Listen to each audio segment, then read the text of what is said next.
In this video, I'm going to show you how to become an entrepreneur right now, coming right up.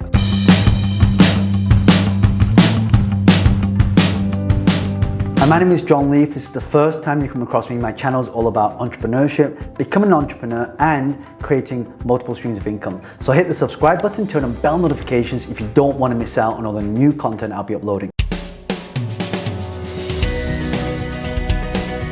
So the first thing that you really want to learn, especially when it comes to entrepreneurship, is to dream big. As an entrepreneur, you look at all the biggest things that have happened in the world, like going to Mars, electric cars, creating a website that, like has robots that deliver things for you. That's all about dreaming big. I think as Rockefeller says, if you're gonna dream, if you're gonna, set a goal, always aim high, right? Because when you aim high, one thing's for sure, you won't come with a handful of mud. I forget who said that quote. If you know who said that quote, then leave a comment below. But I can tell you that a lot of the times when a lot of people are starting off, they start off too small. You want to think of big ideas, because the big ideas will filter through to the small ideas. And it's not about how big the idea is, it's how big the impact of that idea will make. So let's say, for example, right now, if you look at all the billion-dollar companies, all the billion-dollar companies do one thing very, very well. They help other people make money. Salesforce, for example. So it's a software and it's about for selling it. It teaches organizations how to manage their sales pipelines. So that's a software built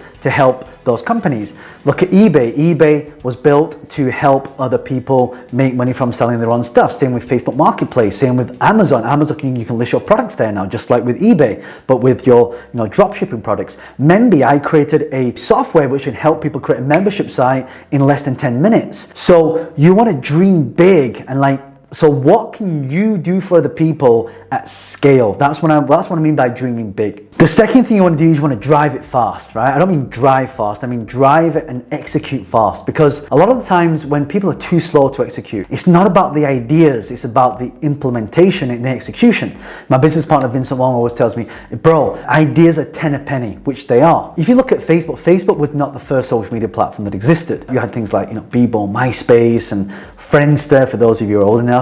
You can see that it's never about what it is, it's about what you do. It's not what you do, it's how you do it. And I think this is the key. A lot of people don't do this. They're not focusing on the things that they should be doing rather than the things that they can be doing. Should and can are two different things. Focus on stuff that you should be doing and can be doing both at the same time. So you implement fast, you fail fast, you know what not to do in order to get those results. The third thing, especially if you want to become an entrepreneur, is you need to find two things: problem, solution. That's really all what business is, right? Is a problem that's around there and a solution. So your goal is to go out and find the solution to that problem, and then you put them together, or you create the solution to that problem, right? So if you look at how Snapchat was created, one time there was, Evan Spiegel's friend, they were in a dorm room, and he said, oh, I wish I could just, send this picture to somebody. But the thing is, if I send this picture, the picture's always gonna be there. I want it to send it and then for it to automatically delete itself.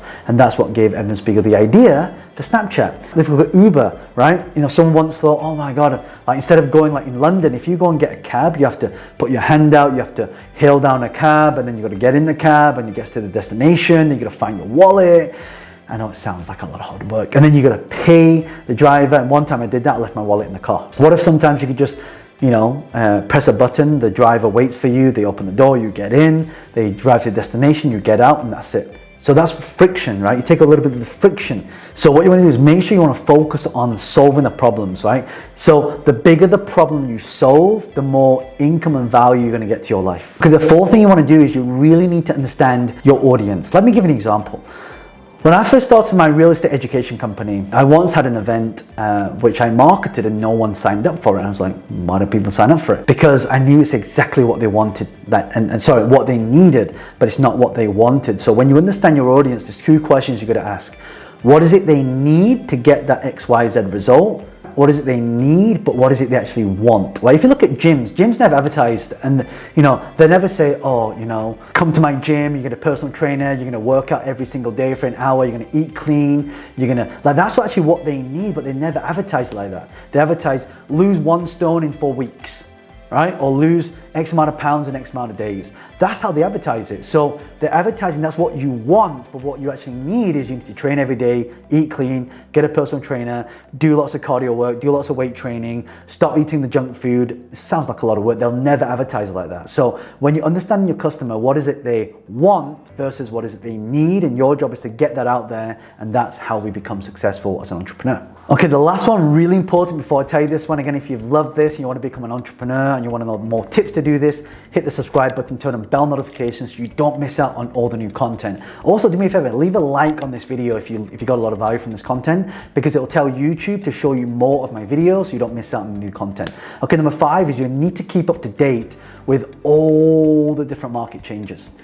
All of it. So let's say, for example, right now, so one of my companies is an events company, but when the whole COVID-19 situation happened, guess what? We weren't allowed to run events. So we had to stay up to date with what the current market's doing. So then the market started to pivot to virtual events. So literally all the events we started doing then start moving online. So we need to figure out exactly how to do that. So by staying on top of the market, we already know what's available. And then we see some of the big players doing like huge virtual events, like, okay, we'll get a bit of that, bit of that, bit of that. We put that together, that now becomes our new norm. Because when you stay on top of that market, if you look at, okay, so there's a company once called Blockbuster, right? And they do VHS tapes. Then you can watch videos on VHS tapes. So what happened? This company eventually went bust. A company approached them before and said, hey, you know what? We've got a really good idea. Let's take all your films and put them onto streaming. They said, don't be so ridiculous. By the way, that company was Netflix. So Netflix is now a multi-billion-dollar company. So they saw the market change. They kept up to date with how people were consuming. So if you're starting a business, you want to become an entrepreneur, you got to start focusing on what is it that people are constantly focusing on, and what is it that is changing the market. What changes and trends do you see? And that's what will allow you to get that edge, and that's how you penetrate the market as an entrepreneur. So really hope you found this useful. My question for you is, which one of these 5 strategies are you going to use? Leave a comment below. And also, if you have any questions, leave the question below. I'll personally come in and answer those questions. And also, do me a favor, if you got a lot of value from this, leave a like on this video so YouTube will show this to more people and also show you more of my videos. And what I'll do is I'll link a video here and here. Make sure you hit the subscribe button, turn on bell notifications as well. And I look forward to seeing you on the next video. Bye for now.